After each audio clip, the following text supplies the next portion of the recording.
Let's check out the G30s Gen5. Here we're going to talk about the new Glock 30s Gen5. Clearly this is not a Gen 5, right? So this is actually a Gen 3, and what we're going to do is we're going to grab this guy, the Glock 29 Gen 5, and what we're going to do is make both of these guns, or half of both of these guns, into one, which will be the Glock 30s Gen 5. To do that, what you have to do, always check first that your gun is clear. Get a good sight picture. Press the trigger.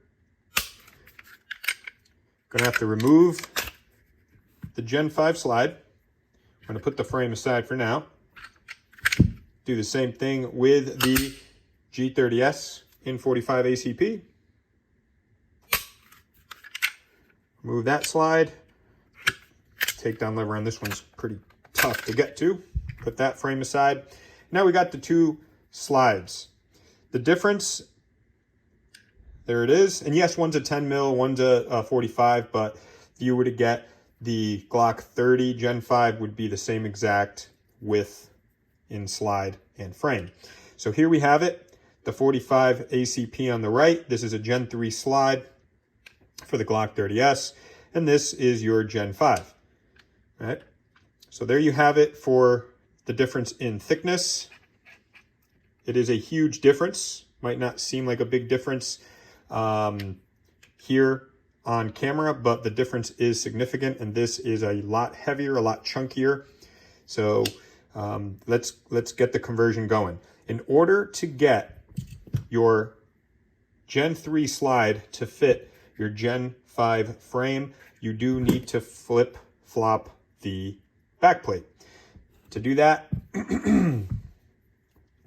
you're going to depress in here. So this little guy here, you're going to move it this way and carefully remove the backplate, making sure that all the springs and pieces don't fly out. So I stick in my punch there. It could be really anything that fits. Could even be done with a pen. Push down and slide the back plate off just like that. So we're going to keep that aside there and put this slide down for just a moment and do the same thing with this slide. I'm going to go in right here, push down, and slowly slide that back plate off. Let's grab that Gen 3 back plate,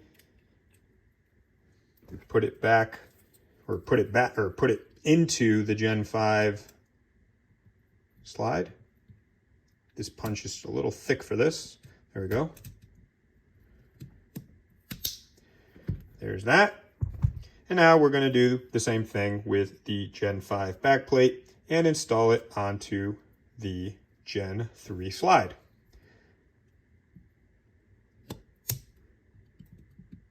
Push this guy in. A little more. Make sure you get a nice click. Now let's do a quick function test. Gen 3 slide, right there. Gen 5 frame. Now you could also do this with the Gen 5 G30, which is 45. This is just the 10 millimeter frame. The only difference there would be that this is a 10 millimeter slide. Let me make sure this recoil spring didn't come loose at all. Put the slide back on. There it is. Now you have a Glock 30s Gen 5. The $1 million question is, why would you do this when you can just buy a Glock 30 Gen 5? The simple answer is, a lot of people who still like to carry the 45, which is still God's caliber, like to do so, but don't like the added weight and thickness that comes with the 45 caliber pistols. So the Glock 30s is unique in the sense that it is still a 45, but it has essentially the same dimensions widthwise and lengthwise as a Glock 19 slide. Also, more benefits. talking about the Glock 19 and very similar in slide compared to the Glock 30S, the Glock 30S actually fits most of your Glock 19 holsters. The Glock 19 is probably the most popular and probably the most owned Glock or firearm in the world. So it's likely that most people who own a Glock 30 or Glock 30S also own or possibly own a Glock 19. So that makes holster compatibility a huge benefit. You don't have to go out and buy new holsters. You also get the benefits of the Gen 5 frame. A lot of people don't like the finger grooves. Personally, I don't like them. So this is great for me. Also, you have the benefit of an improved trigger. You also have the benefit of interchangeable back straps and beaver tails. And you also have the ambidextrous slide lock lever and the ability to change your magazine release from the left side to the right-hand side for left-handed shooters. Now let's go back to the slide lock lever. In this case, you cannot use it as a slide stop or slide lock lever while trying to activate it manually. So what I'm going to do now is going to pull the slide back and try to activate it with this finger. Notice how as I push up, it does not catch because the Gen 3 slide does not have the cutout like the Gen 5 slide does. So the Gen 5 slide does have this cutout, so when the slide gets back here, the lever would catch. On this, it does not have that. However, here are a few different magazines. This belongs to the Glock 30S, just to make sure and prove that it works. Locks it back, no problem.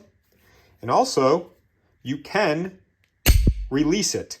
So if you are a left-handed shooter, this could be a huge benefit to you, minus the weight and the size and all that good stuff we already discussed. This can make your reloads a lot quicker if you like to use the slide lock lever as a release when you're performing your reloads. So that is another huge plus. What are some downfalls to this? Well, you still have a Gen 3 slide, so if you're going to run an optic, get it milled out or whatever for a dot, you don't have those front serrations to grab onto. This can be a little slick. It's still doable. You just got to pinch a little extra hard to do a press check. In comparison to the Gen 5 slide, that does have the front serrations, which makes it extremely easy to grip onto the front of that slide and slowly bring it back for a press check. That would be one of the downfalls. Another downfall is that this does not come with the MOS option, so you would have to get this milled for whatever optic you choose. Other than that, this is actually a fantastic option, and I strongly believe that if Glock came out with a Glock 30s Gen 5, I think it would be a huge hit. Now let's test it out with some live fire.